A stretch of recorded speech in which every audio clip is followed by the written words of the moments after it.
Bonjour tout le monde, je suis encore vivant. Je viens de voir que je vous ai pas donné de nouvelles depuis septembre, donc j'ai beaucoup de choses à vous raconter sur tout ce qui s'est passé pour moi ici aux États-Unis. Donc pour vous résumer le semestre qui s'est passé juste avant en quelques mots, ça a été un semestre très intéressant. J'ai eu des cours qui m'ont vraiment passionné. Dont celui de théologie politique que j'ai énormément apprécié. J'ai appris beaucoup de choses, c'était très intéressant. Et ça a été un semestre bien, toujours beaucoup de travail.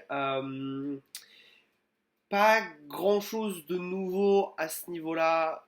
Il ne s'est pas passé vraiment grand chose jusqu'en décembre où j'ai pu enfin aller passer un Noël en France et du coup ça m'a fait plaisir de revoir un certain nombre d'entre vous, de recharger les batteries, de voir ma famille évidemment.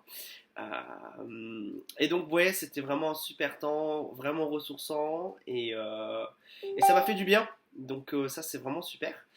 Et puis donc là j'ai attaqué un nouveau semestre, on est déjà à la moitié de ce nouveau semestre là. C'est mon avant-dernier semestre. Donc tout s'accélère un petit peu. C'est un semestre qui est extrêmement chargé et ce qui explique pourquoi j'ai pas tellement fait de vidéos jusque-là. Euh, pour vous donner une idée, chaque semestre d'habitude je prends deux cours de langue, un cours d'hébreu et un cours de grec, et dans lesquels on étudie l'écriture. Maintenant c'est plus tellement de l'apprentissage de la langue, mais pour avoir un semestre plus léger, un dernier semestre plus léger, j'ai dû prendre un troisième cours de langue, donc un deuxième cours de grec pour ce semestre. Donc ça me rend des semestres bien compliqués, bien durs, mais c'est tellement enrichissant. Et c'est ça que j'ai envie de partager avec vous, c'est que maintenant la plupart de mes cours, ça consiste seulement à me plonger dans la parole de Dieu, la traduire depuis le grec et l'hébreu, et de la discuter en classe et de m'émerveiller de qui Dieu est. Et je voulais vous raconter une petite expérience qui m'est arrivée il n'y a pas très longtemps par rapport à ça.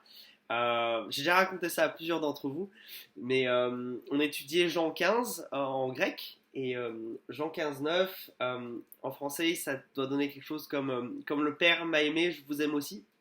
Et en fait, j'avais jamais réalisé la puissance de ce verset jusqu'à présent. Et en fait, vous savez, généralement, quand on parle de l'amour de Dieu, on parle bien sûr, on parle de la croix, mais on parle de l'amour d'un papa pour ses enfants, d'un créateur pour ses créatures, d'un berger pour ses brebis. Mais ce que ce verset implique, c'est que l'amour que le Père a pour le Fils, l'amour à l'intérieur de la Trinité, c'est l'amour que le Fils a pour nous. Et quand j'ai réalisé ça, j'étais en train donc du coup d'étudier ça. J'ai été submergé par une vague d'émotions très intense et je me suis mis à pleurer toutes les larmes de mon corps parce que je me suis dit mais c'est comme ça que Dieu m'aime et je le mérite absolument pas et c'est vraiment beau. Et donc voilà, c'était un très beau moment et j'aime trop mes études parce que il se passe ce genre de choses là. Et ça c'était vraiment très cool. Donc je loue l'Éternel pour ça et si vous voulez prier pour moi, vous pouvez vraiment louer Dieu pour ça. C'est parce que je m'éclate, il n'y a pas d'autre mot à écouter la parole de Dieu et à le laisser parler comme ça, c'est vraiment super. Pour vous donner une petite des nouvelles aussi concernant mon église, donc plusieurs d'entre vous le savent, l'année 2019 ça a été une année très compliquée.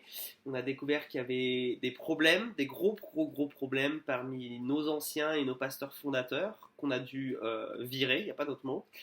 Et donc du coup on se remet petit à petit, ça a été une crise très compliquée parce qu'elle a été publique et médiatisée aussi. Mais Dieu est bon parce qu'on s'est vraiment aussi repenti en tant qu'Église. On a eu un temps très fort où chacun donc on est ce qu'on appelle une méga church, c'est-à-dire qu'on est une église avec tellement de personnes qu'on ne peut pas se réunir dans un seul lieu, on se réunit dans plusieurs petits lieux. Et puis on a eu une soirée où dans chacun des petits lieux, on s'est retrouvés, on a demandé pardon à Dieu, on s'est demandé pardon aux uns aux autres, et une vraie soirée de repentance en fait, qui a été vraiment magnifique. On a vraiment vu Dieu agir, et on le voit maintenant de nouveau changer les choses.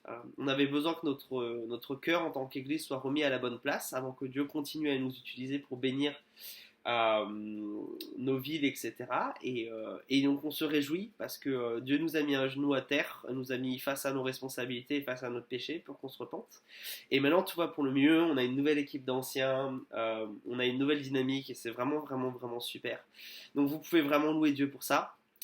Une autre bonne nouvelle qui se passe pour moi, c'est que la semaine prochaine, je vais avoir la joie de voir mon oncle qui passe vite fait au travers par les États-Unis pour prêcher un petit peu, et donc je me réjouis de le voir. C'est vraiment super.